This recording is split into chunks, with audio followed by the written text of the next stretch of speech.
Bestiari en un minut.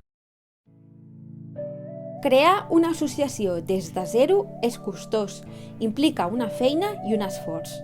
Ara bé, les tasques normalment es fan menys pesades quan al darrere hi ha una motivació.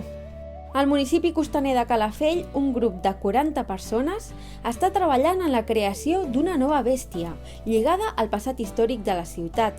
El president de la nova entitat explica els detalls del projecte. Hola, familia del Foc y las Bestias, me presento. Soy Moisés Romero, presidente de la asociación Espurna El Drac de Calafell. El objetivo de este vídeo es presentar nuestro próximo proyecto para 2021. Somos una asociación aproximadamente de 40 personas, nacida en Calafell, provincia de Tarragona, y uno de los objetivos más importantes de esta entidad será ser muy tradicionales, dentro de la vestimenta, de la propia figura y de la música que nos rodeará. Somos una entidad que vamos a mejorar la cultura del fuego dentro de nuestro municipio y la cultura del fuego dentro de Cataluña. El objetivo de este drag, pues va a ser un drag de un único portador, va a ser un drag de protocolo, va a ser un drag que va a ser dos figuras fusionadas en una, porque será un drag tradicional con un señor feudal que lo irá cabalgando, señor feudal desde el que se ha basado toda la historia de esta entidad.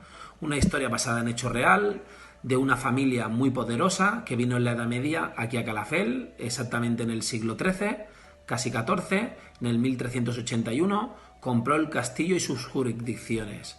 ¿Qué pasa? Que este señor empleó el feudalismo dentro de nuestro municipio, con impuestos, con trabajo en las tierras, y pues tuvo al pueblo reprimido.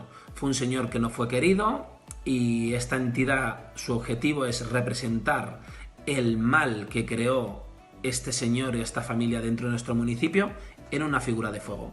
O sea que os esperamos a todos en nuestra próxima inauguración esperamos para las fiestas del próximo 2021. Un saludo a todos.